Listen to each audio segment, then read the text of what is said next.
Okay, let's unpack this. Today we're diving deep into the Liberia rice scandal. It's quite a complex situation. Our mission here is really to cut through the noise, pull out the key insights from the reports we've got.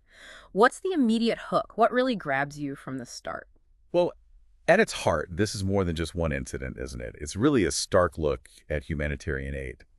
Aid meant for the most vulnerable, and how it gets tangled up with these high-profile arrests. It really puts the spotlight on transparency and accountability, especially where help is needed most urgently. Right. And it all kicks off with this huge rice donation. Can you give us the specifics? How much and who was it actually for? Yeah, it was a very significant gift. We're talking 29,412 bags of rice, 25 kilos each.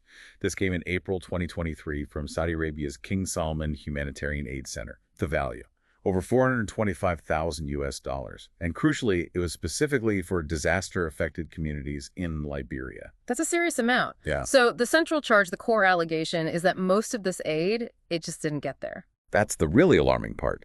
Investigators are saying 25,054 of those bags were, quote, knowingly diverted. Diverted from the people who were supposed to get them. And this wasn't like an accident or bad logistics.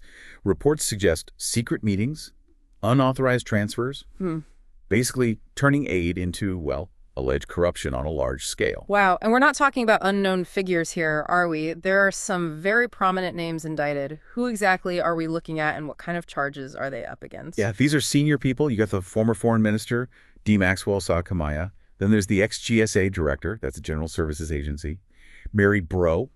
Also the former head of the NDMA, the National Disaster Management Agency, Henry O. Williams, plus about a dozen other individuals. And the charges are heavy. Theft of property, economic sabotage, misapplication of entrusted property, abuse of office, criminal conspiracy, serious stuff. Okay, let's jump to the latest developments. Very recently, June 26th, 2025, we saw arrests actually happen. What went down? That's right. Kamaya, Bro, Williams, and also Thelma Sawyer from NDMA, plus several others, were arrested. They were briefly held at Monrovia Central Prison. This was actioned by Criminal Court C, which handles major criminal cases in Liberia. But interestingly, they were released within just a few hours.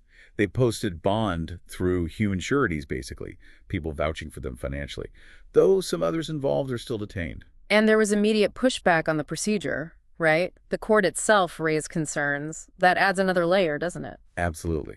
That's fascinating. The court flagged irregularities almost immediately, specifically that the commitment orders, the documents to imprison them, were executed before a judge had actually approved them. That's a potential procedural loophole the defense will almost certainly jump on. Right. And the political reaction? Immediate. Mary Broad called it a political witch hunt, very publicly. And there are these quite dramatic reports, too, that police might have violated protocol by forcibly entering former President Ellen Sirleaf's compound to arrest Bro. So, yes, very politically charged. So if we zoom out, connect this to the bigger picture, what are the implications here for Liberia, especially involving humanitarian aid? Well, the implications are pretty significant, I think. This kind of scandal, it definitely erodes public trust, and it potentially damages the country's international reputation, especially when it's about aid for disaster victims being diverted. What's also interesting, or maybe concerning, is that this case is just the first of apparently 3 completed investigations by this new task force, AREPT, the Anti-Corruption and Embezzlement Prosecution Task Force. They're reportedly looking into about 30 cases overall. More indictments could even come the next month, July 2025. So a wider crackdown seems to be underway. Given all this, what's next in terms of the actual legal process for this rice scandal? Okay, so the formal court proceedings are moving forward in Criminal Court C. We can expect trials probably during the current court session or maybe the next one, the upcoming Slice's term. But as we mentioned, those potential procedural errors flagged early on that could lead to more legal challenges down the line. It might complicate the prosecution's case. Okay, so let's wrap up our deep dive for today.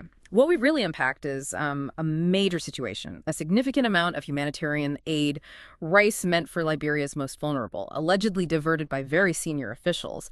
This has triggered high-profile arrests, quick releases on bond, and now an ongoing court case revealing some really complex legal and, frankly, political tensions. Yeah, and if you think about it, the real takeaway might be about that last mile of aid delivery. It's incredibly vulnerable. This case just highlights so starkly how even with international generosity, the internal systems for accountability or the lack of them can be the deciding factor. It impacts effectiveness. It impacts trust. Maybe something for you, the listener, to consider is, What really stands out to you about how these situations play out? And how can that essential trust between nations and between governments and their own citizens be rebuilt in contexts like these?